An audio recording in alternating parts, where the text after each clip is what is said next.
जटाणो है जट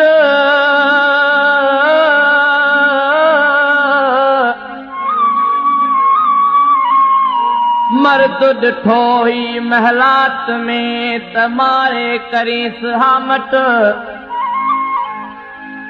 ओ हाणे तारा जी वट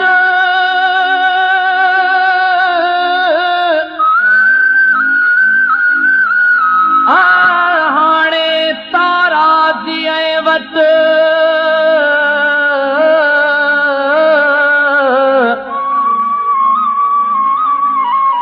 ओ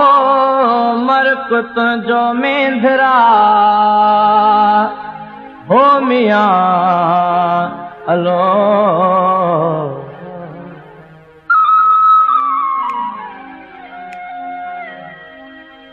ओ तो अचण जी न कई मुंद आई वई आत मोटी वई रकान घुली मन पंहिंजो सड़ियो जीव पंहिंजो धरियो असां तोखे सॼो असां तोखे सॼो तो अचण जी न कई मुंद आई वई आत मोटी वई हीर कान घुली मन पंहिंजो सड़ियो जीव पंहिंजो धरियो असां तोखे सॼो असां तोखे सॼो तो अचण जी न कई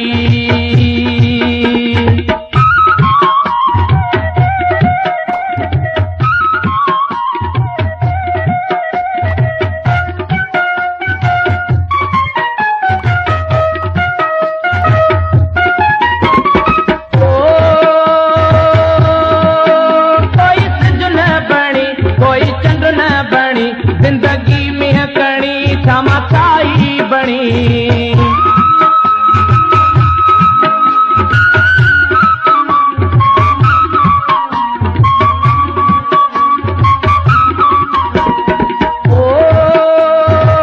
कोई सिज न बणी कोई चंड न बणी जिंदगी में कणी समाचाई बणी ता जानो बुझो जीव पंहिंजो धरियो असां तोखे सॼो असां तोखे सॼो तो अचण जी न कई मुंद आई वई आत मोटी वई हीर कान घुली मन पंहिंजो सड़ियो जीव पंहिंजो धरियो असां तोखे सॼो असां तोखे सॼो तो अचण जी न कई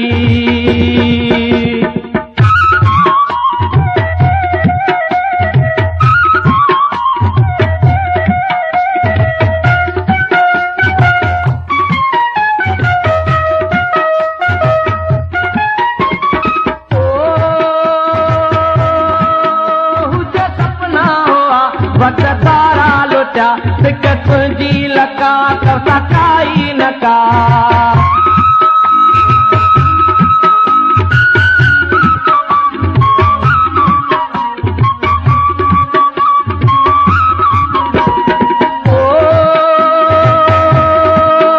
हुजे सपना हुआ वट तारा लुटिया सिक तुंहिंजी लका कसा काई न का मंड माठी थियो इहो पंहिंजो धरियो असां तोखे सॼो असां तोखे सॼो तूं अचण जी न कई मुंद आई वई आत मोटी वई हीर कान घुली मन पंहिंजो सड़ियो इहो पंहिंजो धरियो असां तोखे सॼो असां तोखे सॼो तूं अचण जी न कई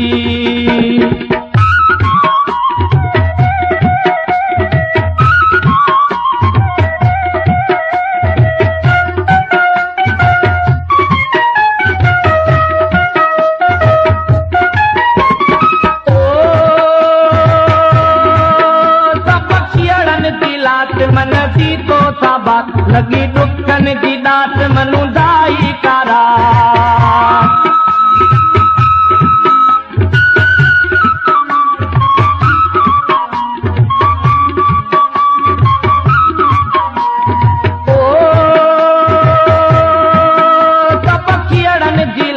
मन जी तो साबात लगी दुखन जी दात मनु दाई कारा चंग कोई चुरियो इहो पंहिंजो धुरियो असां तोखे सॼो असां तोखे सॼो तूं अचण जी न कई मुंद आई वई आत मोटी वई हीर कान घुली मन पंहिंजो सड़ियो जीव पंहिंजो धुरियो असां तोखे सॼो असां तोखे सॼो तो अचण जी न कई मुंद आई वई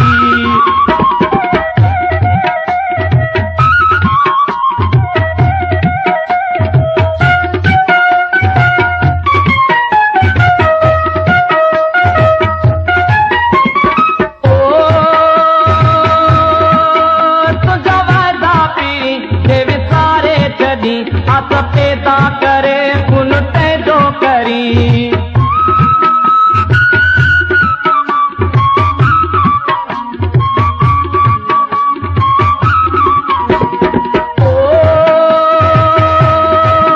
तुझा वायदा पीरी जे विसारे छॾी आत पैदा करे उन पैदो करी असां कुझु न कयो इहो पंहिंजो धुरियो असां तोखे सॼो असां तोखे सॼो तूं अचण जी न कई मुंद आई वई आसा मोटी वई हीर कान घुली मन पंहिंजो सड़ियो जीव पंहिंजो धुरियो असां तोखे सॼो असां तोखे सॼो तूं अचण जी न कई मुंद आई वई